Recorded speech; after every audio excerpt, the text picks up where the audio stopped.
Hello. അപ്പോൾ കുറേ ദിവസമായി വീഡിയോസ് ഒന്നും ഇട്ടിട്ടില്ല.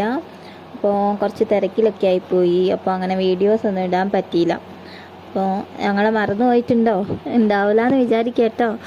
അപ്പോൾ ഇന്നൊരു ചെറിയൊരു വീഡിയോ ഇടാമെന്ന് വിചാരിച്ച് വൈകുന്നേരം മക്കൾക്ക് കൊടുക്കാൻ വേണ്ടിയിട്ട് ഒരു പത്തിരി ഉണ്ടാക്കിയിട്ടുണ്ടായിരുന്നു. ഉരുളക്കിഴങ്ങ് കൊണ്ടാണ് ഉണ്ടാക്കിയത്. അപ്പോൾ വെറുതെ അത് ജസ്റ്റ് ഒന്ന് എടുത്ത് വീഡിയോ ഇട്ടുന്നുള്ളൂ. കാര്യമായിട്ട് റെസിപ്പി പറഞ്ഞിട്ട് ഇടാമെന്നൊന്നും വിചാരിച്ചിട്ടില്ല. പെട്ടെന്ന് ചെയ്യും, മക്കൾക്ക് കൊടുക്കുകയും ചെയ്യാം. പിന്നെ കുറേ ആയില്ലൊരു വീഡിയോ ഒക്കെ ഇട്ടിട്ട്, അപ്പോൾ ഒരു വീഡിയോ കൂടെ ആവുമല്ലോ. അങ്ങനെ വീഡിയോ എടുത്താണ്. അങ്ങനെ വീഡിയോ എടുത്തിട്ടിപ്പോൾ ഇതിലേക്ക് ഇടുകയാണ്. അപ്പോൾ എന്തായാലും അതിൻ്റെ കൂടെ തന്നെ റെസിപ്പിയും കൂടെ പറഞ്ഞുതരാം. വലിയ മെനക്കേടൊന്നുമില്ല, പെട്ടെന്ന് ഉണ്ടാക്കാൻ പറ്റുന്ന ഒരു സിമ്പിൾ റെസിപ്പിയാണ് കേട്ടോ. കുട്ടികൾക്കൊക്കെ ഇഷ്ടമാവുകയും ചെയ്യും. കുട്ടികൾക്കൊക്കെ കൊടുക്കാൻ പറ്റിയ സാധനമാണല്ലോ ഈ ഉരുളക്കിഴങ്ങ്, അരിപ്പൊടി അങ്ങനത്തെ ഒക്കെയാണല്ലോ കുട്ടികൾക്ക് നല്ലത്.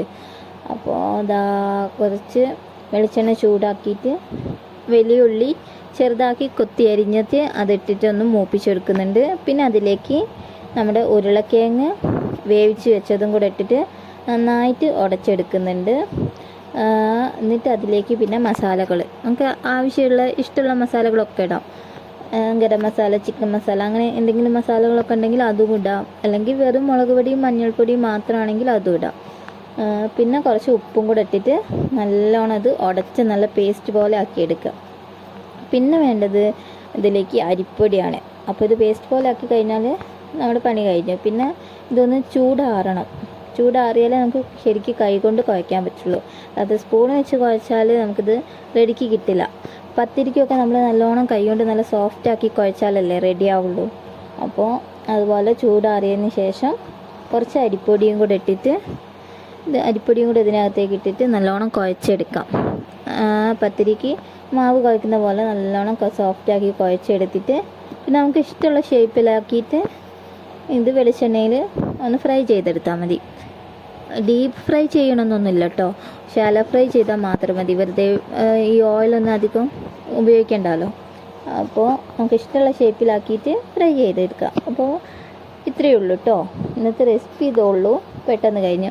പിന്നെ ഞങ്ങൾ വീഡിയോസൊക്കെ കാണാത്തവരാരെങ്കിലും ഉണ്ടെങ്കിലോ ഞങ്ങളെ ചാനൽ ആദ്യമായിട്ട് കാണുന്നവരാണെങ്കിലും ഈ വീഡിയോ ഒന്ന് ലൈക്ക് ചെയ്യുക, ഷെയർ ചെയ്യുക. പിന്നെ ഞങ്ങളുടെ ചാനൽ സബ്സ്ക്രൈബ് ചെയ്യുക. ബാക്കിയുള്ള എല്ലാ വീഡിയോസും ഒന്ന് പോയി കാണുക. ഇത് നിങ്ങളുടെ അഭിപ്രായങ്ങളൊക്കെ ഒന്ന് കമൻറ്റ് ചെയ്യുക കേട്ടോ. ഇതുപോലുള്ള കുക്കിംഗ് വീഡിയോസൊക്കെ ഇഷ്ടമാണെങ്കിൽ ഇനിയും വേണമെന്നുണ്ടെങ്കിൽ നിങ്ങളൊന്ന് കമൻറ്റ് ചെയ്യണേ. പിന്നെ ഞങ്ങളുടെ ഫാമിലി വ്ളോഗൊക്കെ ആയിട്ട് ഇനിയും വരാം കേട്ടോ. ലൂക്കമോനും ലക്കിമോനും ഉള്ള കുറേ വീഡിയോസൊക്കെ ആയിട്ട് പെട്ടെന്ന് തന്നെ ഇതിലേക്ക് വരുന്നതായിരിക്കും കേട്ടോ. പിന്നെന്താണ്, ഞങ്ങൾ നല്ല കുറേ വീഡിയോസൊക്കെ മിസ്സായിട്ടുണ്ട്, ഇടാൻ പറ്റിയില്ല.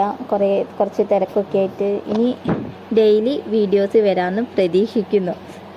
അപ്പോൾ ഇനിയുള്ള വീഡിയോസിൽ കാണാം നമ്മളെല്ലാവരും കൂടെയുള്ള ഫാമിലി വ്ളോഗൊക്കെ.